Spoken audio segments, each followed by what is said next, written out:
Chapter 2 The Tiger King, Hindi explained by Kalki, Class 12th, Subject English, Book Vistas. Comprehension 1.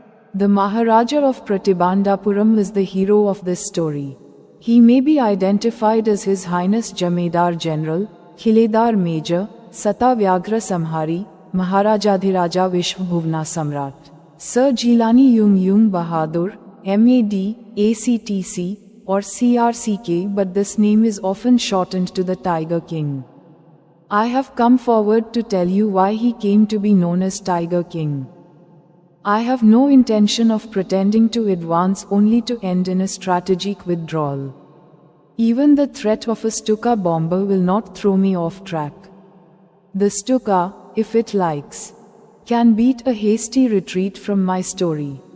Pratibandapuram के महाराजा इस कहानी के नायक हैं। उन्हें महामहिम जमींदार जनरल, खिलेदार मेजर, सताव्याघ्र संहारी, महाराजाधिराज विश्वभुवन सम्राट, सर जिलानी जंग बहादुर, MAD, ACTC या CRCK के रूप में पहचाना जा सकता है, लेकिन इस नाम को अक्सर टाइगर किंग के रूप में संक्षिप्त किया जाता है।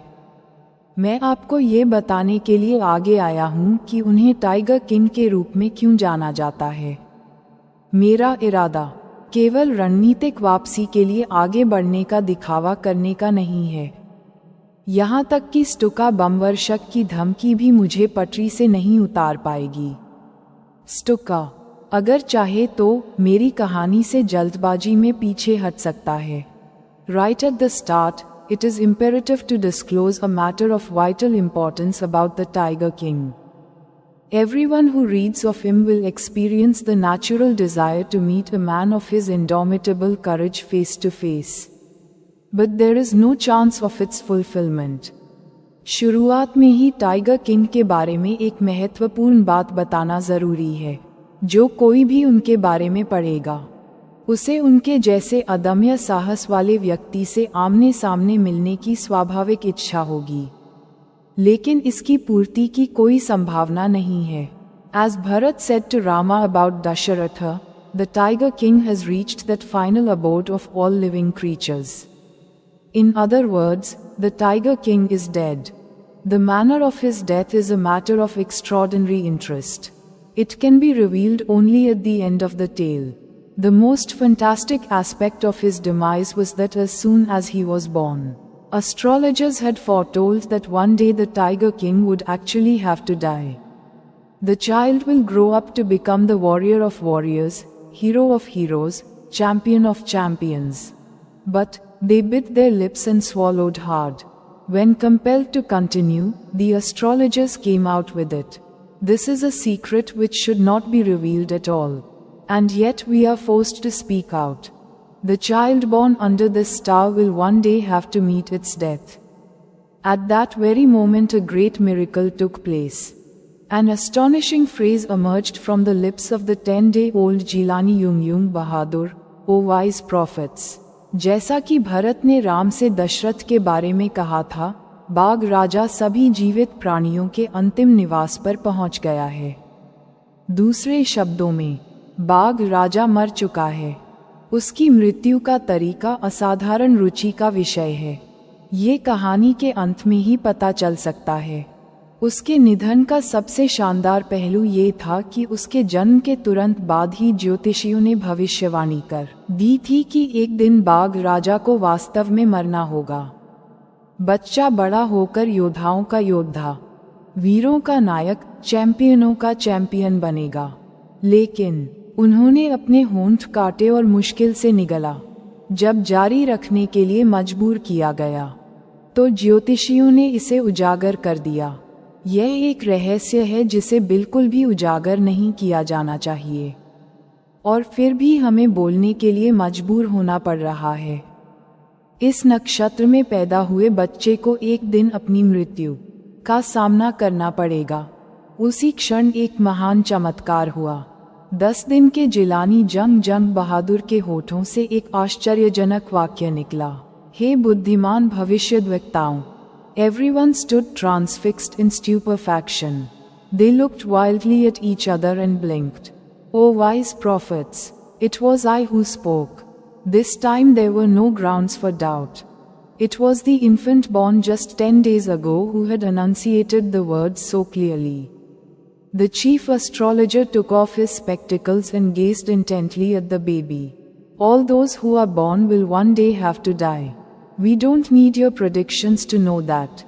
There would be some sense in it if you could tell us the manner of that death. The royal infant uttered these words in his little squeaky voice. The chief astrologer placed his finger on his nose in wonder. सभी लोग अचंभित होकर खड़े हो गए। वे एक दूसरे को बेतहाशा देखते रहे और पलकें झपकाईं। हे बुद्धिमान भविष्यवक्ताओं, यह मैं ही था जिसने कहा था। इस बार संदेह का कोई आधार नहीं था। ये तो 10 दिन पहले ही जन्मे शिशु ने शब्दों को इतनी स्पष्टता से कहा था। मुख्य ज्योतिषी ने अपना चश्मा उतारा और शिशु को ध्यान से देखा। जो लोग जन्म लेते हैं उन्हें एक दिन मरना ही पड़ता है। ये जानने के लिए हमें आपकी भविष्यवाणियों की आवश्यकता नहीं है।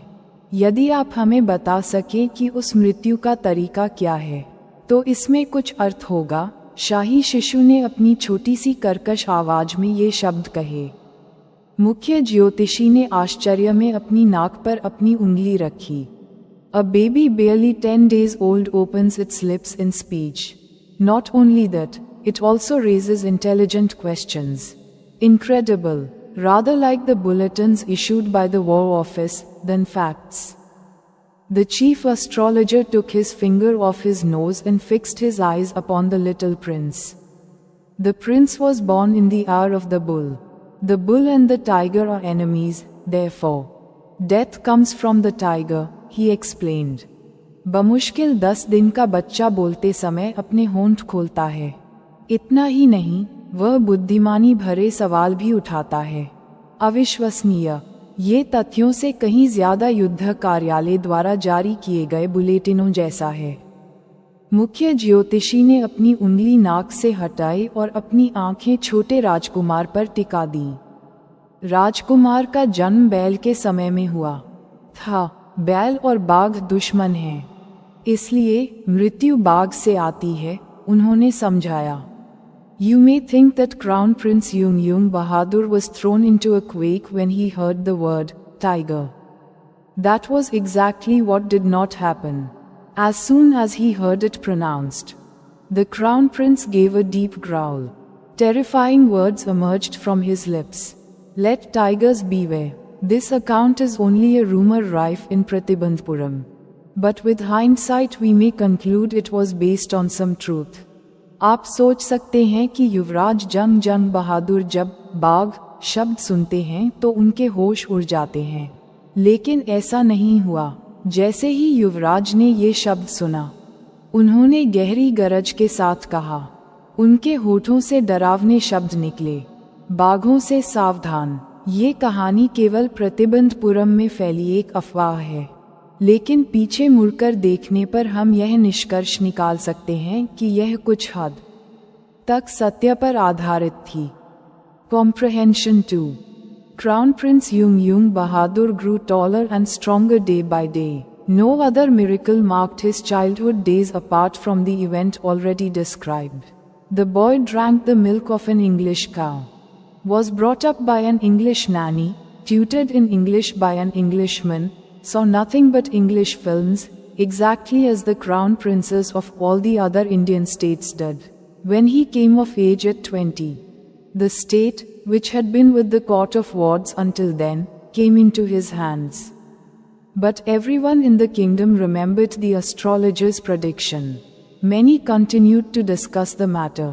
Slowly it came to the Maharaja's ears. युवराज जंग बहादुर दिन प्रतिदिन लंबे और मजबूत होते गए। उनके बचपन के दिनों में पहले से वर्णित घटना के अलावा कोई और चमत्कार नहीं हुआ था। बालक ने अंग्रेजी गाय का दूध पिया, एक अंग्रेजी नानी ने उसका पालन पोषण किया, एक अंग्रेज ने उसे अंग्रेजी पढ़ाई, अंग्रेजी फिल्मों के अलावा कुछ नहीं देखा, ठीक वैसे ही जैसे अन्य सभी भारतीय राज्यों के युवराज देखते थे। जब वह 20 वर्ष का हुआ तो राज्य, जो तब तक कोर्ट ऑफ वार्ड्स के अधीन था, उसके हाथों में आ गया। लेकिन राज्य में सभी को ज्योतिषी की भविष्यवाणी याद थी। कई लोग इस मामले पर चर्चा करते रहे। धीरे धीरे यह बात महाराजा के कानों तक पहुंची। There were innumerable forests in the Pratibandhapuram state. They had tigers in them. The Maharaja knew the old saying, "You may kill even a cow in self-defense." There could certainly be no objection to killing tigers in self-defense. The Maharaja started out on a tiger hunt. The Maharaja was thrilled beyond measure when he killed his first tiger. He sent for the state astrologer and showed him the dead beast. "What do you say now?" he demanded. "Your Majesty may kill 99 tigers in exactly the same manner." "But," the astrologer drawled. "But what?" "Speak without fear. But you must be very careful with the 100th tiger." Pratibandapuram राज्य में असंख्य जंगल थे। उनमें बाघ थे। महाराजा पुरानी कहावत जानते थे, आत्मरक्षा में आप गाय को भी मार सकते हैं, आत्मरक्षा में बाघों को मारने में कोई आपत्ति नहीं हो सकती। महाराजा बाघ का शिकार करने निकल पड़े। जब उन्होंने अपना पहला बाघ मारा तो महाराजा बेहद रोमांचित हुए। उन्होंने राज्य के ज्योतिषी को बुलाया और उसे मरा हुआ जानवर दिखाया। "अब आप क्या कहते हैं?" उन्होंने पूछा। "महाराज, आप 99 बाघों को ठीक इसी तरह मार सकते हैं।" "लेकिन," ज्योतिषी ने धीरे से कहा। "लेकिन क्या?" "बिना डरे बोलो।" "लेकिन आपको 100वें बाघ के साथ बहुत सावधान रहना होगा." "What if the 100th tiger were also killed? Then I will tear up all my books on astrology, set fire to them, and क्या होगा अगर 100वां बाघ भी मारा गया? तब मैं ज्योतिष पर अपनी सारी किताबें फाड़ दूंगा, उन्हें आग लगा दूंगा, और I shall cut off my tuft, crop my hair short and become an insurance agent." The astrologer finished on an incoherent note. ज्योतिषी ने असंगत स्वर में कहा, "मैं अपने बाल कटा लूंगा, बाल छोटे करवा लूंगा और बीमा एजेंट बन जाऊंगा." Comprehension 3. From that day onwards it was celebration time for all the tigers inhabiting Pratibandhapuram. The state banned tiger hunting by anyone except the Maharaja.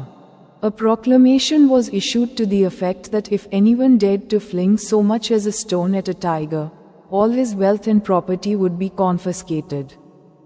The Maharaja vowed he would attend to all other matters only after killing the 100 tigers. Initially the king seemed well set to realize his ambition. Not that he faced no dangers. There were times when the bullet missed its mark, the tiger leapt upon him and he fought the beast with his bare hands. Each time it was the Maharaja who won. उस दिन से प्रतिबंधपुरम में रहने वाले सभी बाघों के लिए उत्सव का समय आ गया। राज्य ने महाराजा को छोड़कर किसी के भी बाघ के शिकार पर प्रतिबंध लगा दिया। इस आशय की घोषणा जारी की गई कि अगर कोई बाघ पर पत्थर भी फेंकने की हिम्मत करता है तो उसकी सारी संपत्ति जब्त कर ली जाएगी। महाराजा ने कसम खाई कि वह 100 बाघों को मारने के बाद ही अन्य सभी कामों पर ध्यान देंगे।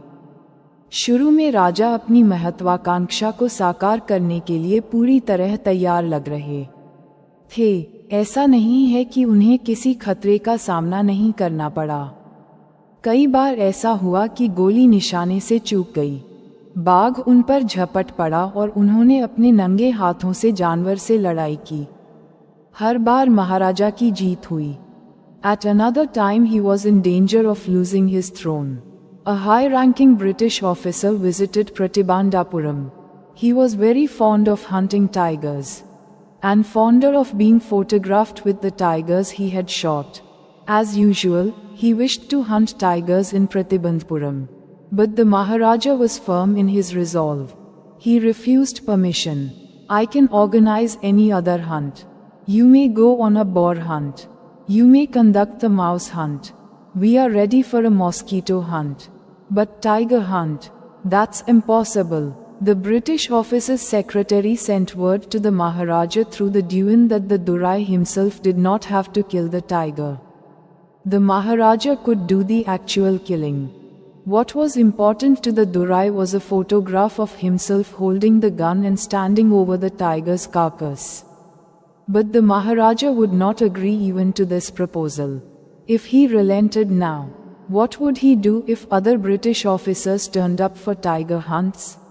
एक और समय था जब उसे अपनी गद्दी खोने का खतरा था। प्रतिबंधपुरम में एक उच्च पदस्थ अंग्रेज अधिकारी आया। उसे बाघों का शिकार करने का बहुत शौक था और अपने द्वारा मारे गए बाघों के साथ फोटो खिंचवाने का और भी शौक था। हमेशा की तरह वह प्रतिबंधपुरम में बाघों का शिकार करना चाहता था, लेकिन महाराजा अपने संकल्प में दृढ़ थे। उन्होंने अनुमति देने से इनकार कर दिया। मैं कोई भी अन्य शिकार आयोजित कर सकता हूँ। आप सुअर का शिकार कर सकते हैं, आप चूहे का शिकार कर सकते हैं, हम मच्छर का शिकार करने के लिए तैयार हैं, लेकिन बाघ का शिकार यह असंभव है। अंग्रेज अधिकारी के सचिव ने दीवान के माध्यम से महाराजा को संदेश भेजा कि दुरई को खुद बाघ को मारने की जरूरत नहीं है। महाराजा खुद ही बाघ को मार सकते हैं। दुरई के लिए जो महत्वपूर्ण था वह था खुद की बंदूक पकड़े हुए और बाघ के शव के ऊपर खड़े होने की तस्वीर। लेकिन महाराजा इस प्रस्ताव पर भी सहमत नहीं हुए। अगर वह अब नर्म पड़ गया तो वह क्या करेगा अगर अन्य ब्रिटिश अधिकारी बाघ के शिकार के लिए आ गए? Because he prevented a British officer from fulfilling his desire, the Maharaja stood in danger of losing his kingdom itself. The Maharaja and the Dewan held deliberations over this issue. As a result, a telegram was dispatched forthwith to a famous British company of jewelers in Calcutta. Sent samples of expensive diamond rings of different designs. Some 50 rings arrived. The Maharaja sent the whole lot to the British officer's good lady. The king and the minister expected the Durazani to choose 1 or 2 rings and send the rest back. Within no time at all the Durazani sent her reply, "Thank you very much for your gifts." In 2 days a bill for 3 lakh of rupees came from the British jewelers. The Maharaja was happy that though he had lost 3 lakh of rupees, he had managed to retain his kingdom. चूंकि उन्होंने एक अंग्रेज अधिकारी को अपनी इच्छा पूरी करने से रोका था, इसलिए महाराजा को अपना राज्य खोने का खतरा था। महाराजा और दीवान ने इस मुद्दे पर विचार विमर्श किया। परिणामस्वरूप कलकत्ता में जौहरियों की एक प्रसिद्ध ब्रिटिश कंपनी को एक टेलीग्राम भेजा गया। विभिन्न डिजाइनों की महंगी हीरे की अंगूठियों के नमूने भेजे। लगभग 50 अंगूठियां आईं। महाराजा ने पूरी खेप अंग्रेज अधिकारी की अच्छी महिला को भेज दी। राजा और मंत्री ने उम्मीद की कि दुरैसानी 1 या 2 अंगूठियां चुनकर बाकी वापस भेज देंगी। कुछ ही समय में दुरैसानी ने अपना जवाब भेजा, आपके उपहारों के लिए बहुत बहुत धन्यवाद। 2 दिनों में ब्रिटिश जौहरियों से 3 लाख रुपये का बिल आया। महाराजा खुश थे कि हालांकि उन्होंने 3 लाख रुपये खो दिए थे, लेकिन वे अपना राज्य बचाने में कामयाब रहे। Comprehension 4. The Maharaja's tiger hunts continued to be highly successful. Within 10 years he was able to kill 70 tigers. And then, an unforeseen hurdle brought his mission to a standstill. महाराजा का बाघ शिकार लगातार सफल होता रहा। 10 साल के भीतर वह 70 बाघों को मारने में सफल रहे। और फिर एक अप्रत्याशित बाधा ने उनके मिशन को रोक दिया। The tiger population became extinct in the forests of Pratibandpuram. Who knows whether the tigers practiced birth control or committed harakiri, or simply ran away from the state because they desired to be shot by British hands alone? Pratibandapuram के जंगलों में बाघों की आबादी विलुप्त हो गई। कौन जानता है कि बाघों ने जन नियंत्रण का अभ्यास किया या आत्महत्या की, या फिर वे राज्य से भाग गए क्योंकि वे चाहते थे कि उन्हें केवल अंग्रेजों के हाथों गोली मारी जाए। One day the Maharaja sent for the Dewan. देवान साहेब, Aren't you aware of the fact that 30 tigers still remain to be shot down by this gun of mine? He asked, brandishing his gun. Shuddering at the sight of the gun, the Dawn cried out, "Your Majesty, I am not a tiger. Which idiot would call you a tiger? No, and I'm not a gun. You are neither tiger nor gun. Dawn Sahib, I summoned you here for a different purpose. I have decided to get married." The Dawn began to babble even more. "Your Majesty, I have 2 wives already. If I marry you, don't talk nonsense. Why should I marry you? What I want is a tiger." एक दिन महाराजा ने दीवान को बुलाया। "दीवान साहब, क्या आपको मालूम नहीं कि मेरी इस बंदूक से अभी 30 बाघों को मारा जाना बाकी है?" उसने बंदूक लहराते हुए पूछा। बंदूक देखते ही दीवान कांप उठा और चिल्लाया, "महाराज, मैं बाघ नहीं हूँ। कौन मूर्ख आपको बाघ कहेगा? नहीं, और मैं बंदूक नहीं हूँ। आप न तो बाघ हैं और न ही बंदूक। दीवान साहब, मैंने आपको यहाँ किसी और मकसद से बुलाया है। मैंने शादी करने का फैसला किया है।" दीवान और भी बड़बड़ाने लगा, "महाराज, मेरी पहले से ही 2 पत्नियां हैं। अगर मैं आपसे शादी करूं तो..." "बकवास मत करो। मैं आपसे शादी क्यों करूं? मुझे तो बाघ चाहिए।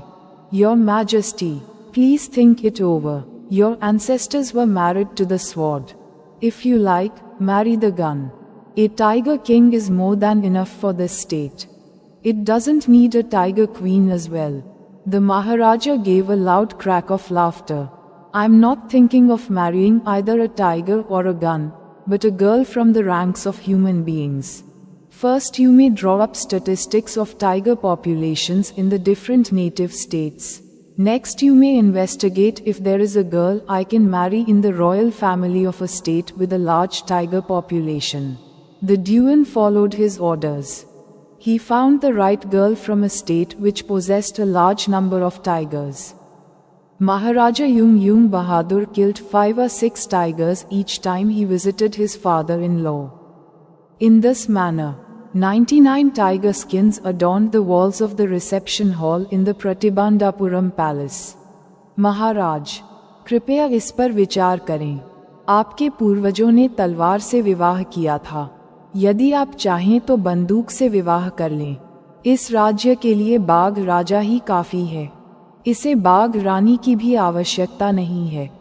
महाराजा ने जोर से ठहाका लगाया, "मैं बाघ या बंदूक से विवाह करने के बारे में नहीं सोच रहा हूँ, बल्कि मनुष्यों की श्रेणी की एक लड़की से विवाह करने के बारे में सोच रहा हूँ। पहले आप विभिन्न देशी राज्यों में बाघों की आबादी के आंकड़े तैयार कर सकते हैं। फिर आप जांच कर सकते हैं कि क्या ऐसी कोई लड़की है जिससे मैं बड़ी बाघ आबादी वाले राज्य के शाही परिवार में विवाह कर सकता हूँ। दीवान ने उनके आदेश का पालन किया। उन्हें एक ऐसे राज्य से सही लड़की मिली जहाँ बड़ी संख्या में बाघ थे। महाराजा जंग बहादुर अपने ससुर से मिलने हर बार 5 या 6 बाघों को मार देते थे। इस तरह प्रतिबंधपुरम महल में स्वागत कक्ष की दीवारों पर 99 बाघों की खालें सजी थीं। Comprehension 5. The Maharaja's anxiety reached a fever pitch when there remained just 1 tiger to achieve his tally of 100. He had this one thought during the day and the same dream at night. By this time the tiger farms had run dry even in his father-in-law's kingdom. It became impossible to locate tigers anywhere. Yet only one more was needed. If he could kill just that one single beast, the Maharaja would have no fears left. He could give up tiger hunting altogether. But he had to be extremely careful with that last tiger. What had the late chief astrologer said? Even after killing 99 tigers, the Maharaja should beware of the 100th. True enough, the tiger was a savage beast after all. महाराजा की चिंता उस समय चरम पर पहुंच गई जब उनके 100 बाघों की संख्या पूरी करने के लिए केवल 1 बाघ बचा था। दिन में उन्हें यही विचार आता था और रात में यही सपना। इस समय तक उनके ससुर के राज्य में भी बाघों के खेत सूख चुके थे। बाघों को कहीं भी ढूंढना असंभव हो गया था। फिर भी केवल एक और की आवश्यकता थी। यदि वे केवल उस एक ही जानवर को मार सकें तो महाराजा को कोई भय नहीं रह जाएगा। वे बाघ का शिकार करना पूरी तरह से छोड़ सकते थे, लेकिन उन्हें उस अंतिम बाघ से बहुत सावधान रहना था। दिवंगत मुख्य ज्योतिषी ने क्या कहा था? 99 बाघों को मारने के बाद भी महाराजा को 100वें से सावधान रहना चाहिए। सच ही कहा था। बाघ आखिर एक जंगली जानवर था। One had to be wary of it. But where was that 100th tiger to be found? It seemed easier to find tiger's milk than a live tiger. Thus the Maharaja was sunk in gloom. But soon came the happy news which dispelled that gloom. In his own state, sheep began to disappear frequently from a hillside village. It was first ascertained that this was not the work of Khadar Mia Sahib or Virasamy Nikkar, both famed for their ability to swallow sheep whole. Surely, a tiger was at work. The villagers ran to inform the Maharaja. The Maharaja announced a 3-year exemption from all taxes for that village and set out on the hunt at once. The tiger was not easily found. It seemed as if it had wantonly hid itself in order to flout the Maharaja's will. The Maharaja was equally determined. He refused to leave the forest until the tiger was found. इससे सावधान रहना चाहिए, लेकिन 100वां बाघ कहाँ मिलेगा? जीवित बाघ की अपेक्षा बाघ का दूध ढूंढना आसान लग रहा था। इस प्रकार महाराजा निराशा में डूब गए। लेकिन जल्द ही एक खुशखबरी आई जिसने उस निराशा को दूर कर दिया। उनके अपने राज्य में एक पहाड़ी गांव से भेड़ें बार बार गायब होने लगीं। सबसे पहले ये पता लगाया गया कि यह खादर मियाँ साहब या वीरस्वामी नायकर का काम नहीं था। दोनों भेड़ों को पूरी तरह निगलने की अपनी क्षमता के लिए प्रसिद्ध थे। निश्चित रूप से एक बाघ काम कर रहा था। गांव वाले महाराजा को सूचित करने के लिए दौड़े। महाराजा ने उस गांव के लिए 3 साल की सभी करों से छूट की घोषणा की और तुरंत शिकार पर निकल पड़े। बाघ आसानी से नहीं मिला। ऐसा लग रहा था जैसे उसने महाराजा की इच्छा का उल्लंघन करने के लिए खुद को जानबूझकर छिपाया था। महाराजा भी उतने ही दृढ़ थे। उन्होंने बाघ के मिलने तक जंगल छोड़ने से इनकार कर दिया। As the days passed, the Maharaja's fury and obstinacy mounted alarmingly. Many officers lost their jobs. One day when his rage was at its height, the Maharaja called the Diwan and ordered him to double the land tax forthwith.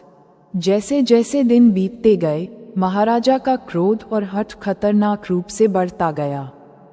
कई अधिकारियों की नौकरियां चली गईं। एक दिन जब उनका क्रोध चरम पर था, महाराजा ने दीवान को बुलाया और उसे भूमि कर को दोगुना करने का आदेश दिया। The people will become discontented. Then our state too will fall a prey to the Indian National Congress. In that case you may resign from your post, said the king. The Diwan went home convinced that if the Maharaja did not find the tiger soon, the results could be catastrophic. He felt life returning to him only when he saw the tiger which had been brought from the People's Park in Madras and kept hidden in his house. At midnight when the town slept in peace, the Diwan and his aged wife dragged the tiger to the car and shoved it into the seat. The Diwan himself drove the car straight to the forest where the Maharaja was hunting. When they reached the forest, the tiger launched its satyagraha and refused to get out of the car. The Diwan was thoroughly exhausted in his efforts to haul the beast out of the car and push it down to the ground. लोग असंतुष्ट हो जाएंगे, फिर हमारा राज्य भी भारतीय राष्ट्रीय कांग्रेस का शिकार हो जाएगा। ऐसी स्थिति में आप अपने पद से इस्तीफा दे सकते हैं। दीवान ये सोचकर घर गया कि यदि महाराजा ने बाघ को जल्दी नहीं ढूंढा तो परिणाम भयावह हो सकते हैं। उसे लगा कि जीवन में तभी जान लौटी जब उसने मद्रास के पीपुल्स पार्क से लाए गए बाघ को देखा और उसके घर में छिपा कर रखा था। आधी रात को जब शहर शांति से सो रहा था, दीवान और उसकी वृद्ध पत्नी ने बाघ को कार में खींच लिया और उसे सीट पर ठूंस दिया। दीवान ने खुद कार को सीधे जंगल में पहुंचा दिया जहां महाराजा शिकार कर रहे थे। जब वे जंगल में पहुंचे तो बाघ ने सत्याग्रह शुरू कर दिया और कार से बाहर निकलने से इनकार कर दिया। दीवान उस जानवर को कार से बाहर निकालने और उसे जमीन पर धकेलने के अपने प्रयासों में पूरी तरह से थक गया था। On the following day, the same old tiger wandered into the Maharaja's presence and stood as if in humble supplication, "Master, what do you command of me?" It was with boundless joy that the Maharaja took careful aim at the beast. The tiger fell in a crumpled heap. "I have killed the 100th tiger. My vow has been fulfilled." The Maharaja was overcome with elation. Ordering the tiger to be brought to the capital in grand procession, the Maharaja hastened away in his car. After the Maharaja left, the hunters went to take a closer look at the tiger. The tiger looked back at them, rolling its eyes in bafflement. The men realized that the tiger was not dead. The bullet had missed it. It had fainted from the shock of the bullet whizzing past. अगले दिन वही बूढ़ा बाघ महाराजा के सामने आया और नम्रता से प्रार्थना करते हुए खड़ा हो गया। "स्वामी, आप मेरे लिए क्या आदेश देते हैं?" महाराजा ने असीम प्रसन्नता के साथ उस जानवर पर निशाना साधा। बाघ कुचलकर ढेर हो गया। महाराजा खुशी से झूम उठे। "मैंने 100वां बाघ मार डाला है। मेरी प्रतिज्ञा पूरी हो गई है।" बाघ को भव्य जुलूस के साथ राजधानी में लाने का आदेश देते हुए महाराजा अपनी गाड़ी में सवार होकर चले गए। महाराजा के जाने के बाद शिकारी बाघ को करीब से देखने गए। बाघ ने हैरानी से आंखें घुमाते हुए उनकी ओर देखा। लोगों ने महसूस किया कि बाघ मरा नहीं है। गोली उससे चूक गई थी। वह गोली के झटके से बेहोश हो गया था। The hunters wondered what they should do. They decided that the Maharaja must not come to know that he had missed his target. If he did, they could lose their jobs. One of the hunters took aim from a distance of 1 foot and shot the tiger. This time he killed it without missing his mark. शिकारियों को आश्चर्य हुआ कि उन्हें क्या करना चाहिए। उन्होंने तय किया कि महाराजा को ये पता नहीं चलना चाहिए कि उनका निशाना चूक गया है। अगर उन्हें पता चल गया तो वे अपनी नौकरी खो सकते हैं। शिकारियों में से एक ने 1 फुट की दूरी से निशाना साधा और बाघ पर गोली चलाई। इस बार उसने अपना निशाना चूके बिना उसे मार गिराया। Then, as commanded by the king, the dead tiger was taken in procession through the town and buried. A tomb was erected over it. A few days later, the Maharaja's son's 3rd birthday was celebrated. Until then, the Maharaja had given his entire mind over to tiger hunting. He had had no time to spare for the crown prince. But now the king turned his attention to the child. He wished to give him some special gift on his birthday. He went to the shopping center in Pratibandhapuram and searched every shop, but couldn't find anything suitable. Finally, he spotted a wooden tiger in a toy shop and decided it was the perfect gift. The wooden tiger cost only 2 annas and a quarter. But the shopkeeper knew that if he quoted such a low price to the Maharaja, he would be punished under the rules of the emergency. फिर राजा के आदेशानुसार मृत बाघ को पूरे शहर में जुलूस के रूप में ले जाया गया और दफनाया गया। उसके ऊपर एक मकबरा बनाया गया। कुछ दिनों बाद महाराजा के बेटे का 3रा जन्मदिन मनाया गया। तब तक महाराजा ने अपना पूरा ध्यान बाघ के शिकार में लगा दिया था। उनके पास युवराज के लिए बिल्कुल भी समय नहीं था। लेकिन अब राजा ने अपना ध्यान बच्चे पर लगाया। वह उसे उसके जन्मदिन पर कुछ खास उपहार देना चाहता था। वह प्रतिबंधपुरम के शॉपिंग सेंटर गया और हर दुकान पर खोजबीन की, लेकिन उसे कुछ भी उपयुक्त नहीं मिला। अंत में उसे एक खिलौने की दुकान में एक लकड़ी का बाघ दिखाई दिया और उसने तय किया कि यह उपहार के लिए एकदम सही है। लकड़ी के बाघ की कीमत केवल 2 आना और 1/4 थी। लेकिन दुकानदार जानता था कि अगर उसने महाराजा को इतनी कम कीमत बताई तो उसे आपातकाल के नियमों के तहत दंडित किया जाएगा। So, he said, Your Majesty, this is an extremely rare example of craftsmanship. A bargain at 300 rupees. Very good. Let this be your offering to the crown prince on his birthday, said the king and took it away with him. On that day father and son played with that tiny little wooden tiger. इसलिए उसने कहा, महाराज, ये शिल्प कौशल का एक अत्यंत दुर्लभ उदाहरण है। 300 रुपये में सौदा। बहुत बढ़िया। इसे आप युवराज को उनके जन्मदिन पर भेंट करें, राजा ने कहा और इसे अपने साथ ले गए। उस दिन पिता और पुत्र उस छोटे से लकड़ी के बाग के साथ खेले। It had been carved by an unskilled carpenter. Its surface was rough. Tiny slivers of wood stood up like quills all over it. One of those slivers pierced the Maharaja's right hand. He pulled it out with his left hand and continued to play with the prince. The next day, infection flared in the Maharaja's right hand. In 4 days, it developed into a suppurating sore which spread all over the arm. 3 famous surgeons were brought in from Madras. After holding a consultation, they decided to operate. The operation took place. The 3 surgeons who performed it came out of the theatre and announced, the operation was successful. The Maharaja is dead. In this manner the 100th tiger took its final revenge upon the Tiger King. इसे एक अकुशल बढ़ई ने तराशा था। इसकी सतह खुरदरी थी। लकड़ी के छोटे छोटे टुकड़े इस पर कांटों की तरह उभरे हुए थे। उनमें से एक टुकड़ा महाराजा के दाहिने हाथ में चुभ गया। उन्होंने उसे अपने बाएं हाथ से बाहर निकाला और राजकुमार के साथ खेलना जारी रखा। अगले दिन महाराजा के दाहिने हाथ में संक्रमण फैल गया। 4 दिन में यह एक घाव बन गया जो पूरे हाथ में फैल गया। मद्रास से 3 प्रसिद्ध सर्जन बुलाए गए। परामर्श के बाद उन्होंने ऑपरेशन करने का फैसला किया। ऑपरेशन हुआ। ऑपरेशन करने वाले तीनों सर्जन थिएटर से बाहर आए और घोषणा की, ऑपरेशन सफल रहा, महाराजा मर गए। इस तरह 100वें बाघ ने बाघ राजा से अपना अंतिम बदला लिया। दोस्तों, इसी के साथ हमारा चैप्टर और स्टोरी यहाँ समाप्त होता है। हमने देखा कि कैसे 100वें टाइगर ने अपना बदला लिया महाराजा से। इसके क्वेश्चन आंसर्स हम सेपरेट वीडियो में करेंगे। अगर आपको वीडियो अच्छी लगे तो इसे लाइक कीजिए और अपने दोस्तों के साथ इसे शेयर कीजिए।